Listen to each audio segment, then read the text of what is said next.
Passo 11, em direção à riqueza. O subconsciente. Você verá como o subconsciente espera, qual gigante adormecido, para apoiar todos os planos e propósitos. Finalmente, você poderá encher o subconsciente com pensamentos positivamente dirigidos que lhe trarão tudo o que deseja na vida. O subconsciente é constituído de um campo de consciência em que cada impulso de pensamento que alcança o consciente, por qualquer dos 5 sentidos, é classificado e arquivado e do qual se pode consultar ou retirar como cartas de um fichário. Recebe e arquiva impressões sensoriais ou pensamentos de qualquer natureza. Pode plantar voluntariamente em seu subconsciente qualquer plano, pensamento ou propósito que deseje traduzir em seu equivalente físico ou monetário.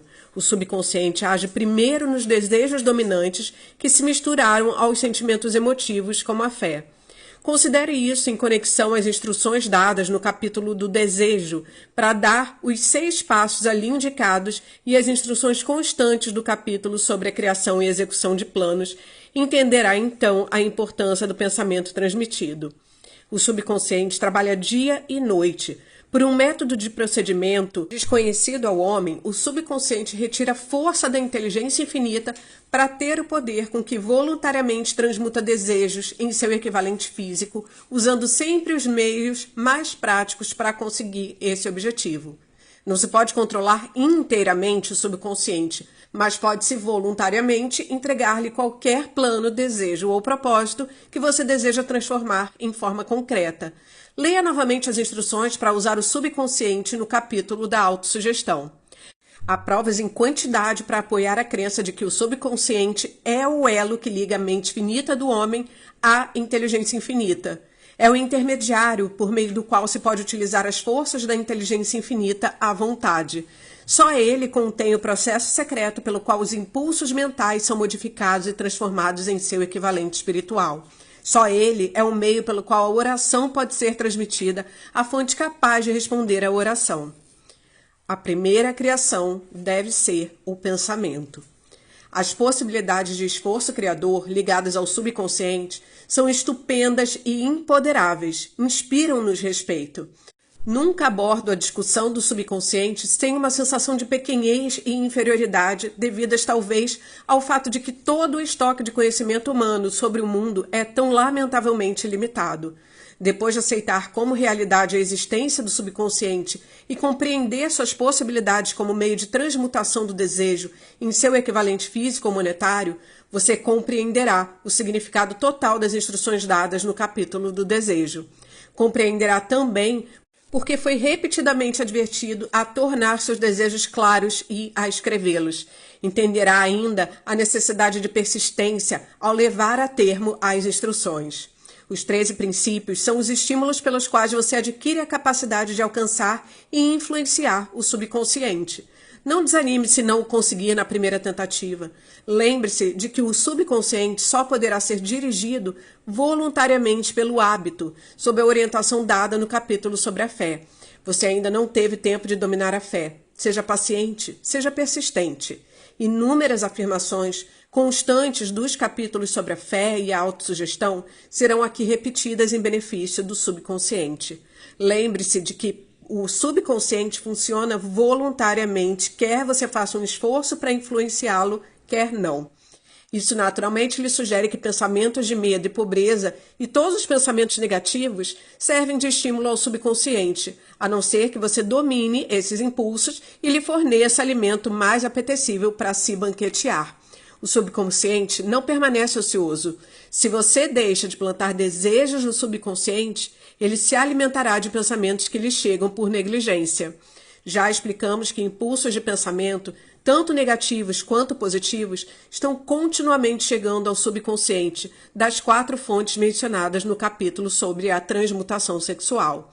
Por enquanto, basta lembrar que você vive diariamente em meio a todas as espécies de impulsos de pensamento que alcançam o subconsciente sem o seu conhecimento. Desses impulsos, uns são negativos, outros positivos. Você está empenhado agora em tentar fechar o fluxo de impulsos negativos e ajudar a influenciar voluntariamente o subconsciente através de impulsos positivos de desejo. Quando você o conseguir, terá a chave que abre a porta do subconsciente. Além disso, você controlará a porta tão completamente que nenhum pensamento indesejável poderá influir no subconsciente. Tudo o que o homem cria começa em forma de impulso de pensamento. O homem nada cria sem antes concebê-lo em pensamento. Com o auxílio da imaginação, os impulsos de pensamento são reunidos em planos. A imaginação, estando sob controle, pode ser usada para a criação de planos ou propósitos que levam ao sucesso na ocupação escolhida. Todos os impulsos de pensamento destinados à transmutação em seu equivalente físico, plantados no subconsciente voluntariamente, devem passar pela imaginação e misturar-se à fé. A mistura da fé com um plano ou propósito destinado à submissão ao subconsciente só pode ser feita através da imaginação.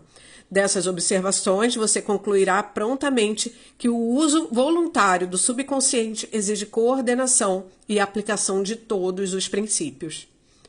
Como sujeitar as emoções positivas? O subconsciente é mais suscetível à influência dos impulsos de pensamento misturados ao sentimento ou emoção do que aos que se originam somente da parte racional da mente. Na verdade, há muitas provas para apoiar a teoria de que apenas os pensamentos emocionalizados têm qualquer influência de ação sobre o subconsciente. É fato notório que a emoção e o sentimento governam a maioria das pessoas. Se é verdade que o subconsciente rege com mais rapidez e é mais prontamente influenciado por impulsos de pensamentos bem misturados a emoções, é essencial familiarizar-se com a mais importante das emoções. Há 7 emoções positivas principais e 7 emoções negativas principais. As negativas se injetam por si mesmas nos impulsos de pensamento, o que assegura a passagem para o subconsciente. As positivas devem ser injetadas pelo princípio da autossugestão nos impulsos de pensamento que o indivíduo quer passar ao subconsciente. Foram dadas instruções no capítulo da autossugestão. Essas emoções ou impulsos de sentimentos podem ser comparadas ao fermento no pão, pois constituem um elemento de ação que transforma impulsos de pensamentos passivos em ativos. Assim, se pode compreender por que os impulsos de pensamentos, misturados com emoções, recebem ação mais rápida que os impulsos de pensamentos originários da razão fria. Você está se preparando para influenciar e controlar o auditório interno do subconsciente para entregar-lhe o desejo de dinheiro que você quer transmutado em seu equivalente monetário. É essencial, pois, que entenda um método de abordar o auditório interno. É preciso falar-lhe a língua ou ele não entenderá o seu chamado. Compreende melhor a linguagem da emoção e do sentimento. Vamos, pois, descrever aqui as 7 emoções positivas principais e as 7 emoções negativas principais, de modo que você possa aproveitar as positivas e evitar as negativas ao dar instruções ao subconsciente. As 7 emoções positivas principais: desejo, fé, amor, sexo, entusiasmo, romance, esperança. Existem outras emoções positivas, mas essas são as 7 mais poderosas e as mais comumente usadas no esforço criador. Domine essas 7 emoções, só podem ser dominadas pelo uso, e as outras emoções positivas estarão a seu dispor quando delas precisar. Lembre-se quanto a isso que você está estudando um livro destinado a auxiliá-lo a desenvolver a consciência do dinheiro, enchendo a mente com emoções positivas. As 7 emoções negativas principais a serem evitadas: medo, ciúme, ódio, vingança, ganância, superstição, raiva. As emoções positivas e negativas não podem ocupar a mente ao mesmo tempo. Uma ou outra devem dominar. É responsabilidade sua assegurar-se de que as emoções positivas constituem influência dominante em sua mente. A lei do hábito virá em seu auxílio. Forme o hábito de aplicar e usar as emoções positivas. Acabarão por dominar-lhe a mente tão completamente que as negativas não poderão entrar. Somente se seguir essas instruções literal e continuamente é que você poderá adquirir controle sobre o subconsciente. A presença de uma única emoção negativa em seu subconsciente é suficiente para destruir todas as transformações de auxílio construtivo do subconsciente. oração e subconsciente. Se você é tipo observador, deve ter notado que a maioria das pessoas só recorre à oração depois que tudo mais falhou. Ou então rezam por um ritual de palavras sem significado.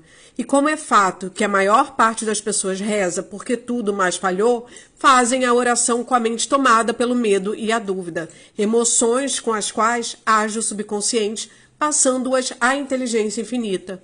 Do mesmo modo, é essa emoção com que a inteligência infinita recebe e com a qual age. Se você reza por algo, mas ao rezar teme não recebê-lo, ou que sua oração não será atendida pela inteligência infinita, a oração terá sido em vão. A oração resulta, às vezes, na realização daquilo pelo qual se reza. Se você já teve alguma vez experiência de ter recebido aquilo pelo qual pediu, volte na memória e lembre-se do seu verdadeiro estado de espírito ao rezar e saberá com certeza que a teoria aqui descrita é mais que uma teoria. O método pelo qual você se pode comunicar com a inteligência infinita é muito semelhante àquele pelo qual a vibração do som se comunica pelo rádio. Se você compreende o princípio do funcionamento do rádio, sabe naturalmente que o som não se comunica enquanto não for transformado num grau de vibração capaz de ser detectado pelo ouvido humano. A estação transmissora de rádio capta o som da voz humana e modifica, aumentando as vibrações milhões de vezes. Somente assim pode a energia do som ser comunicada pelo espaço. Após essa transformação, a energia, que originalmente tinha a forma de vibrações sonoras, é levada aos receptores de rádio e esses aparelhos convertem novamente a energia ao seu grau de vibração original, de modo que se reconheça o som. O subconsciente é o intermediário que traduz nossas orações em termos que a inteligência infinita possa reconhecer, apresenta a mensagem e traz a resposta em forma de plano ou ideias definidos para encontrar o objeto da oração. Compreenda esse princípio e saberá por que meras palavras, lidas num livro de orações, não podem e nem servirão como agente de comunicações entre a mente humana e a inteligência infinita.